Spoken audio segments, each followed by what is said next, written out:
757. You were briefly introduced to Route 247, who's sponsoring that event. We were so impressed with sort of their involvement with that. We said, you guys need to come present, and they said, sure. So please welcome Lisa from Route 247. So like Kevin said, I'm Lisa. We have Cynthia, Maria, and Willie. And we're actually going to start this journey with the story of one of our own, Maria. Like many new teachers, Maria started her teaching career bubbling with enthusiasm and excitement, every day channeling creativity to devise ways to connect with students and have those students connect what they learned in school with the real world. And unfortunately, like 40 to 50% of new teachers, Maria also left the profession within 5 years. Having been inundated with the challenges facing our education system, she simply burnt out. So, that was enough of an impetus for her to then channel that creativity into ways of addressing these educational crises. Hence, Route 247 began to take shape. Now, with all the grievances that we see here, one thing that we can conclude, there are many players involved. Students, teachers, parents, and local community. So how do we begin to address the grievances in light of all of these players? We decided to start with the students, first meeting the students where they are. Route 247 is an incentive-based program lodged in a mobile application.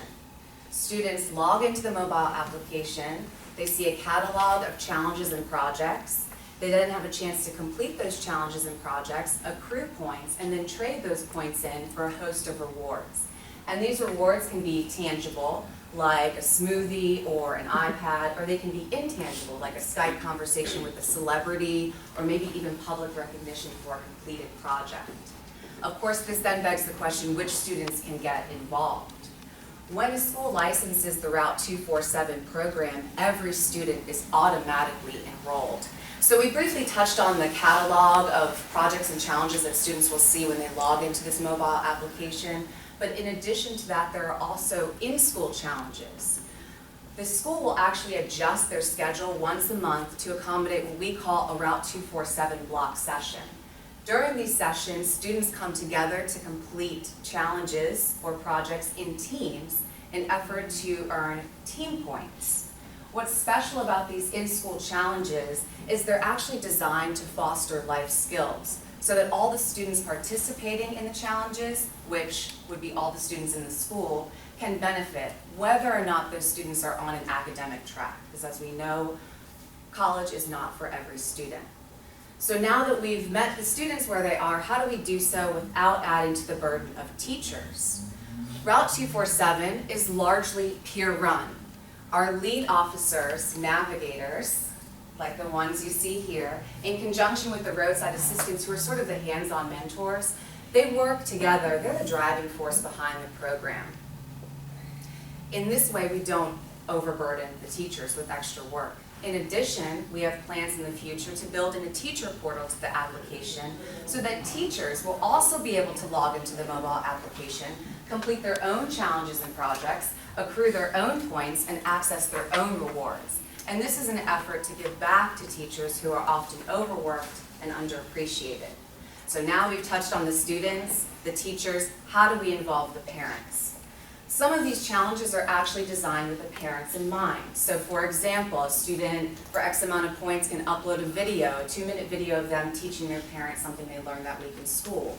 Or for X amount of points, you upload a video of interviewing your parent on a current event.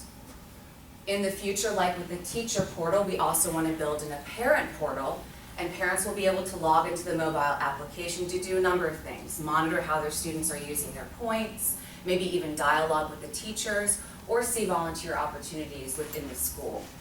So now we've addressed students, teachers, parents. What about the last of the 4 key players, the community? There are a number of ways for us to build community partnerships. Of course, money talks, so the first one is sponsorship.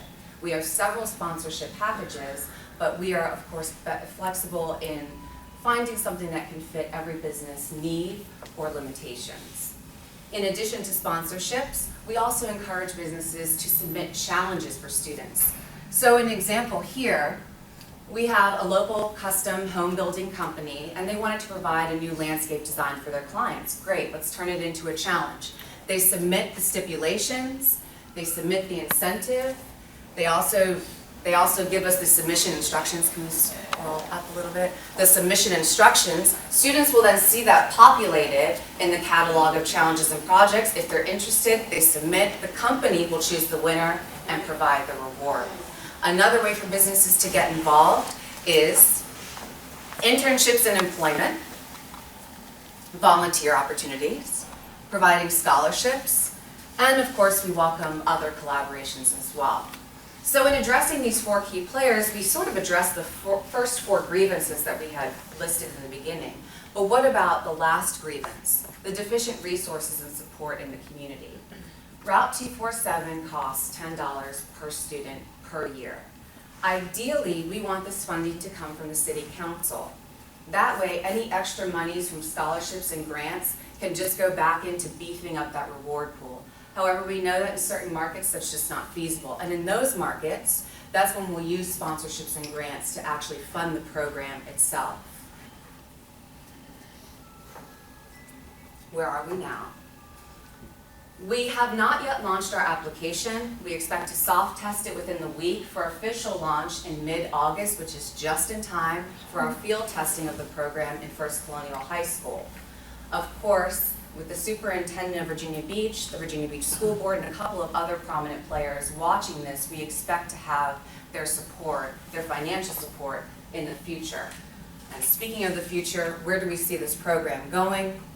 We first want to expand within the Hampton Roads area and then move to other large markets within Virginia, for example, Richmond, Roanoke, Northern Virginia, eventually the East Coast, and then of course, the sky's the limit, but we have to start right here, right now, with community partners such as yourself. Did I get it? Yeah. 6 minutes? Good. All right. Let's open up with your questions, everybody. Yes, I'm also going to bring all of them into it because frankly, I would like to pass out right now. So I'm going to go ahead and make sure they can feel some questions. Oxygen. Give her oxygen. Yeah. Yes, ma'am. I'm a former teacher also, so this is a passion of mine because I found the same issue in the classroom. A lot of issues that you've already pointed out. How were you able to get buy-in from First Colonial for you to roll out your? Well, when I spoke of Maria's story, Maria actually was a teacher at First Colonial High School, and while she was there, some of the programs that she created were just phenomenal. And Dr. Farrell, the principal, was just, I mean, when she left, it was a major blow to them. And actually, Dr. Farrell kept her on the roster until the beginning of the next school year because refused to accept Maria's resignation. So she had the support of the school already, and she took an existing program and basically just amped it up. And we wanted to, because that program that she had was just for 9th graders. But we wanted to make it applicable to all students, and we also wanted to make it more than just academics, because what she dealt with at-risk and special ed students, and there just was not enough being done in schools to accommodate all these different demographics and all these different student needs. So that's part of the reason Dr. Farrell was ready to bring her back in any way, shape, or form, and when she saw this and saw that we could touch all students, it was a go. Mike? First of all, it was a real engaging and educational presentation. 95% of the people who present here don't finish on time. When you go into a business setting, it's critical that you know your guidelines and that you finish on time and that you engage your audience, and you did that. It's inspiring. It's wonderful to see this. My question is, obviously it's a tremendous technology that has to be developed. How far along are you in the development process, and are you raising funds to complete that development? As far as the application goes, like I said, that's actually been pushed back and back and back, which can be discouraging, but we're a startup, so it's to be expected.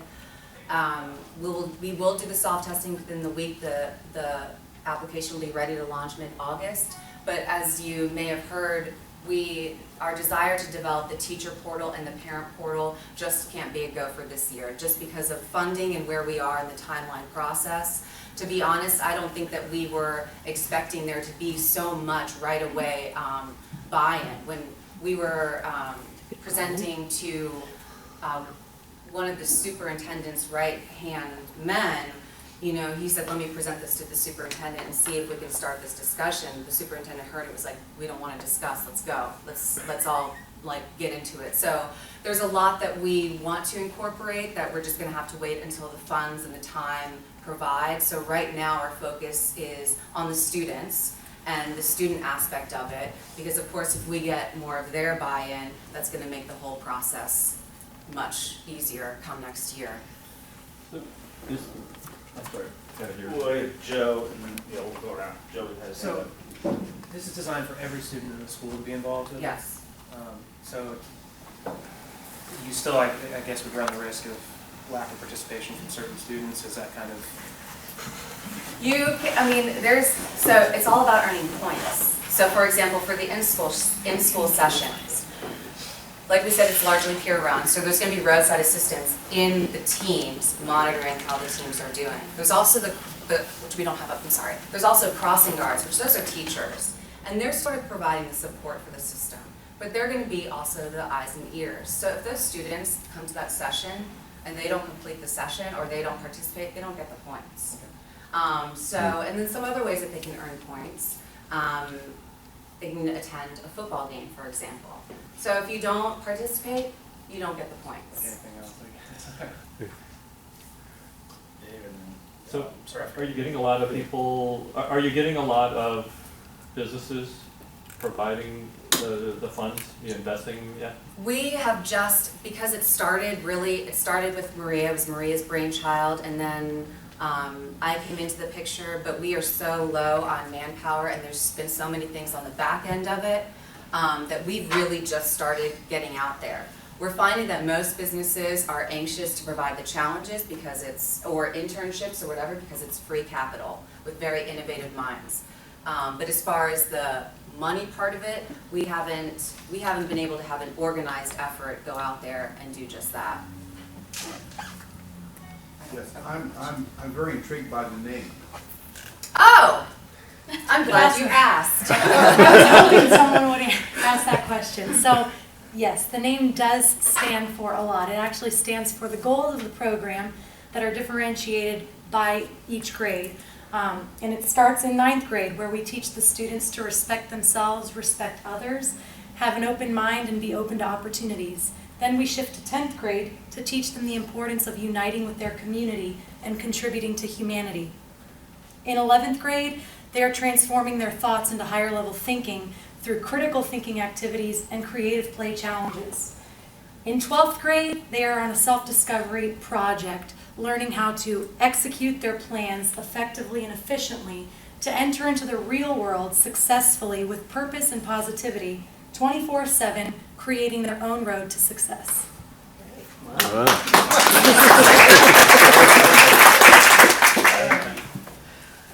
So I have a quick question.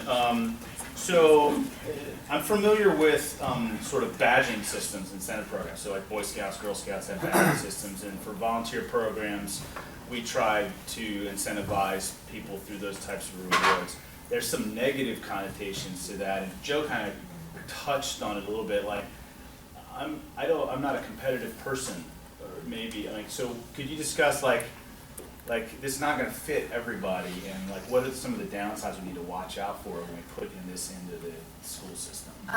As far as competition goes, the challenges, that's not the only way to garner points. So if I'm a student that doesn't necessarily want to submit any projects or challenges, there are other ways, like for example, attending a football game. You're not competing with anybody, you're just attending a football game. Also these volunteer opportunities. So right now we're partnering with the American Heart Association to create volunteer opportunities for students, both in and out of school. That doesn't require any competitive spirit. That just requires a student being interested, or even if it's showing up for a American Heart Association walk, or helping them develop their advertising, or helping them actually market a particular event. So the competitions or the projects and challenges, those are not the only ways for students to participate in the program. So you're rewarding them for what they're sort of already doing, in a way. We're rewarding them for what they're doing, we're also providing them with a plethora of other opportunities to do even more. And Because- then Yeah, get and I'll rewarded jump in from for a that. second. A big issue is a lot of these students don't see a light at the end of the tunnel. They get to their 9th grade year. This year, for example, in December, 50% of the students at First Colonial High School were failing. High school in Virginia Beach. The real beach school, First Colonial, 50% were failing. Why? Because they don't have a vested interest in the academics anymore, because they don't see the value in the teachers. We're fighting for our pay. You see it on the news all the time. We are being devalued. They don't see a value in a grade anymore. So to answer your question a little further, and reaching those students who aren't academically motivated, we are partnering with anyone and everyone in the community, so that way we can provide opportunities that are going to connect every single student with some sort of opportunity for when they leave. Have you all thought about teaming up with municipalities, maybe for park projects or something, where it'd be kind of cool to see kids design a playground or something? I don't know how you monetize that necessarily, but I don't know if the city would sponsor it, but it seems like a really cool concept. To bounce off of that with the American Heart Association, something that we are going to team with is having the sophomore students, where they're trying to unite with the community, join an elementary school that's local. Allenton Elementary is right next door, and they are going to help fundraise for a Jog for Joe campaign that they're doing there to build a track for the elementary school students to promote wellness and health. Okay, we have questions everywhere. I saw Steve's hand go up. Yeah. Right. Let's go around the room. Start with Steve. So is this strictly for high school students? Right now, it's been structured for high school students because that's the platform that 2 out of the 4 of us are more familiar with. The reason why we didn't put that in there, that it was structured for high school students, is because down the line we do want to make it adaptable for elementary, middle, and maybe even eventually college students. So then the follow-on is looking at, there's a lot of kids that leave high school that don't go to college and are underemployed. Is there potential for getting kids like that involved? Well, they are actually our huge targets because, again, through this app, students are going to be able to see challenges and opportunities that are provided by the community, enabling a relationship to take place between the student and that business owner or that employer, to be able to make a connection for themselves and maybe spark an interest that they never knew they had. And that's a major jive with this, because we're finding when we talk to business leaders, they're saying that even post-college students, or not just the high school graduates, even the college students aren't workforce ready, is what we're hearing. So what we want to do, that's the reason why our in-school challenges are about life skills. So whether those students graduate and go to college, or they graduate and immediately go into the workforce, they're ready either way. So that's a main part of this program, is actually reaching those students. Okay, Ray, and then, I'm sorry, your name? Sherilyn. Sherilyn, yes, and then Sean. I think there would be a great opportunity for grants to help fund the program. And we have a lot of businesses here in Virginia Beach and the region that do a lot of RFPs and respond to a lot of RFPs and grants. I think maybe one opportunity for you is, other than going to the businesses to ask for funding, would be maybe the resource of their grant writer or the person that does their RFP to work with you to submit these, to have resources to fund your program. Absolutely. Piggybacking on this is the perfect thing for free press. You can get so much free press with this project right here, as well as volunteers to extend your bandwidth. But the newspapers, the media, I would really pursue opportunities for free press with this. I think. How do you do that? Well, call me. Just the answer she was looking for. And just as an example, when we approach a business, it's not necessarily, sponsorship of course is one of them, but really, in order to make this program enticing to the students, we need to have challenges. We need to have opportunity projects so that when they go into that catalog, there's something for everybody. I may look at a landscape design project and not be interested at all, but I can maybe look at a makeup challenge. 2 of our students here went out with us marketing, and their first attempt at meeting, at introducing themselves to a business and introducing the program, they actually got that business's involvement. And not to be stumped by the store manager who said, you know, we have these regulations, you have to be 18 years or older. Well, Cynthia here said, no problem. It's not just internships that we're looking for challenges, maybe like a smoky eye challenge. Right away, the store manager said, oh, actually we're partnering with Urban Decay, so on and so forth, and right then secured a challenge that we can then upload into the system.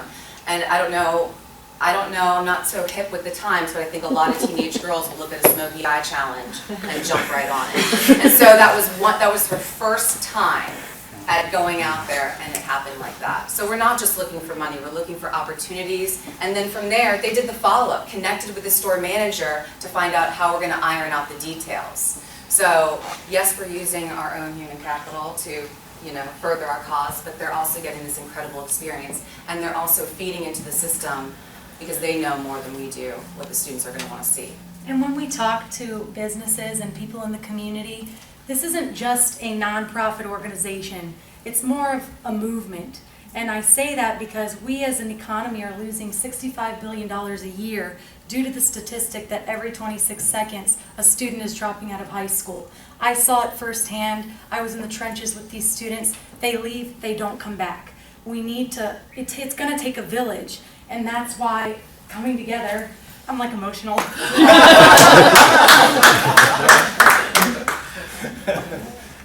Sherilyn, yes. Again, the passion. It takes the passion, and the 24/7.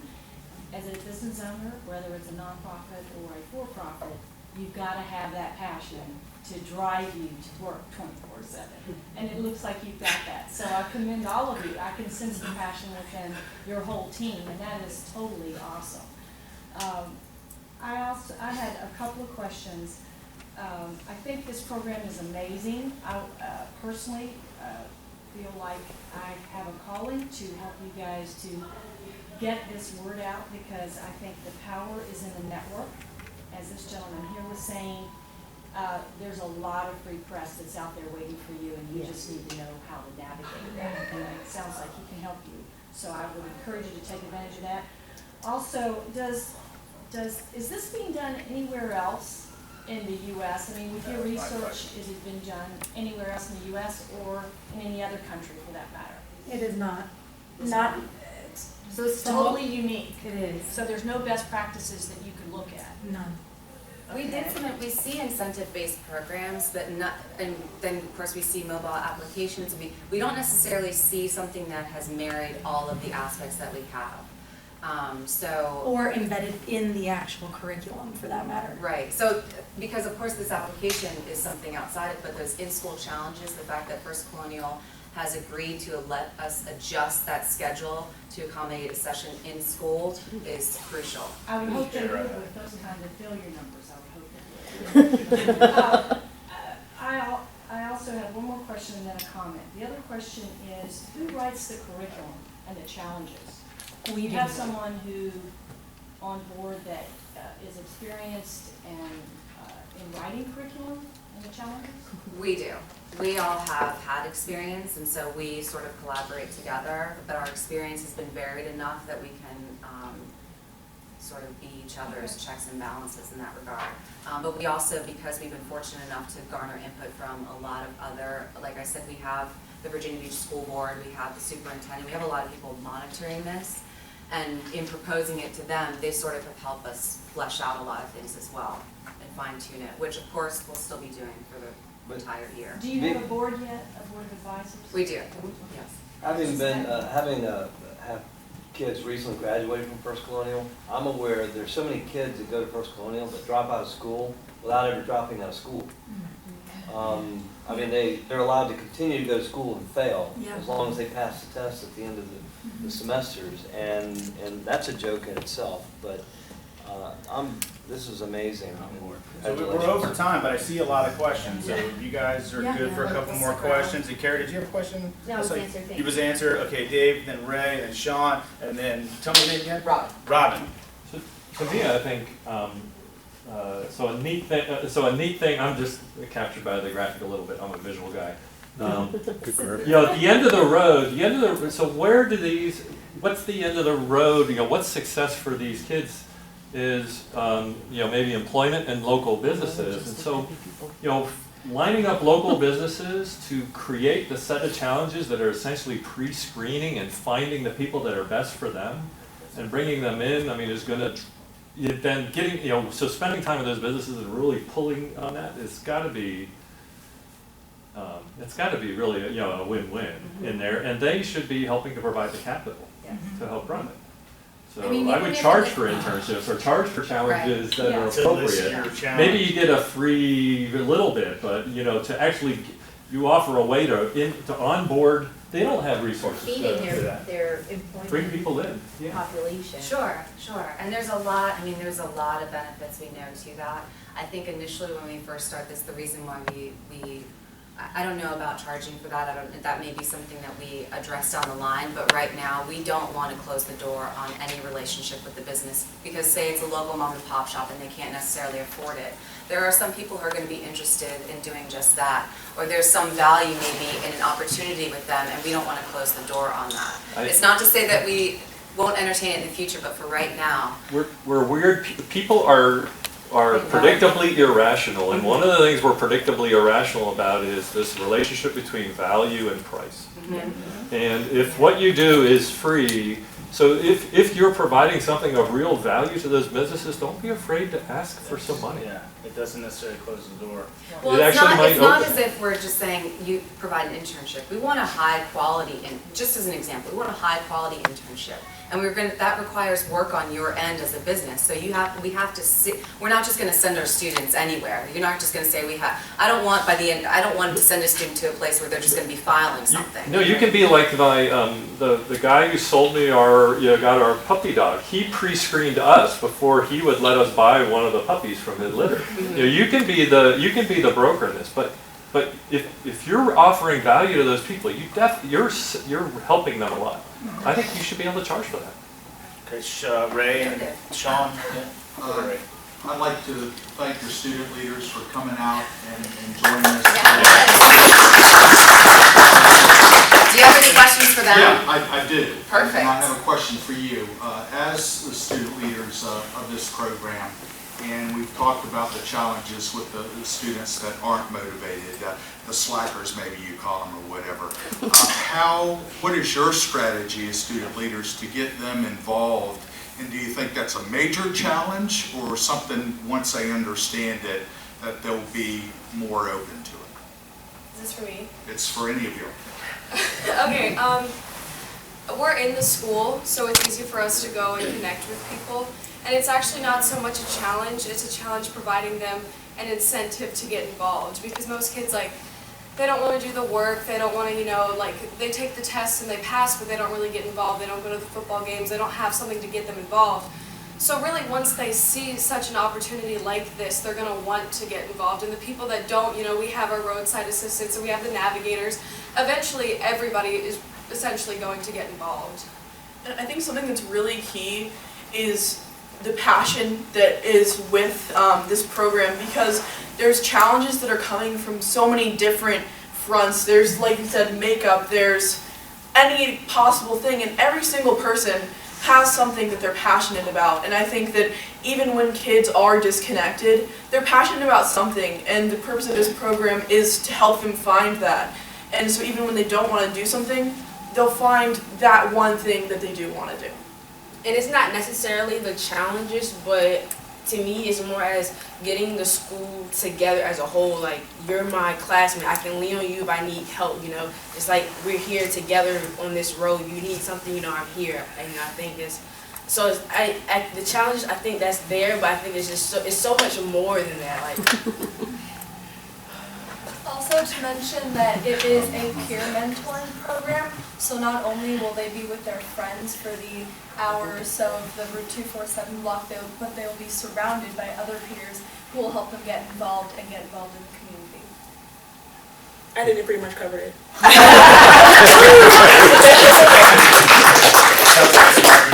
Right there. Okay, Sean? Okay, so who's helping you with your technology? We have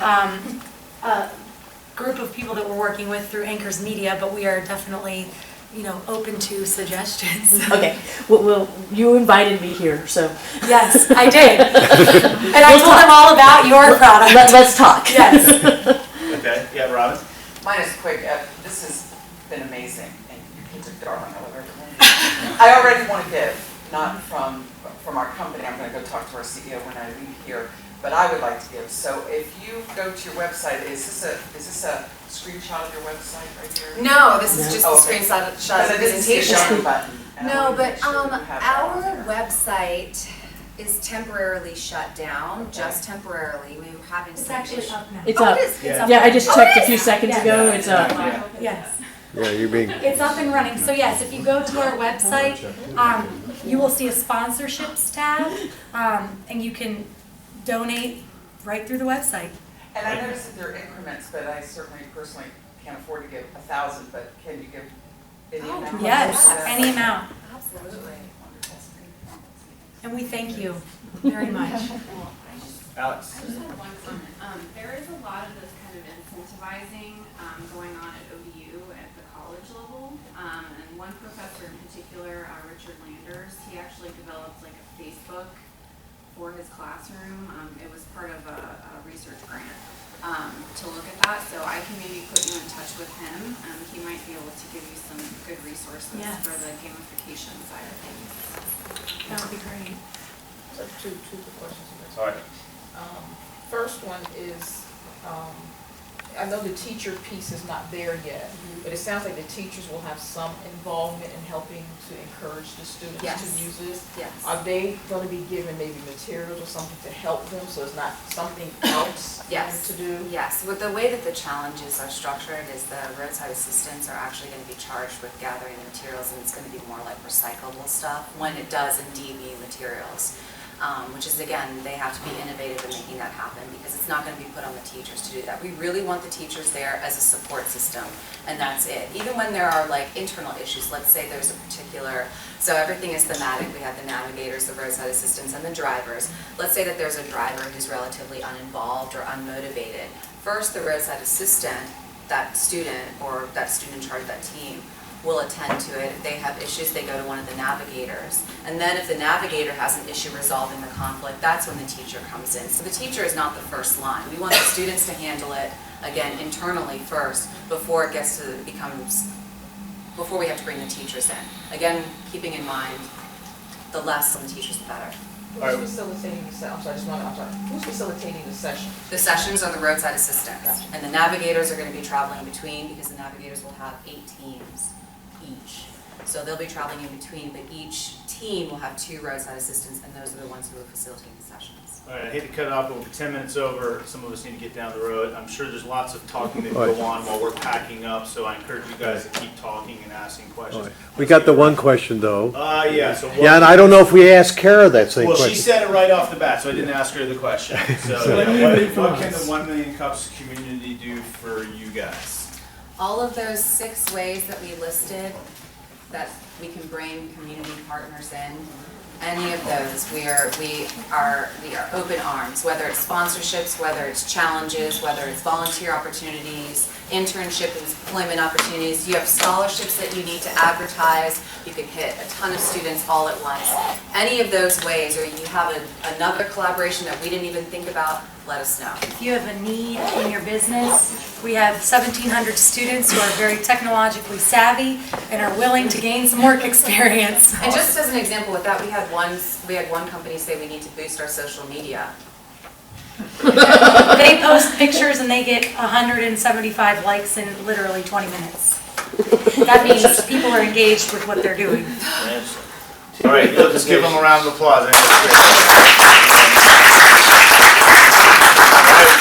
We'll be here next week. You saw our 2 companies. Please come back.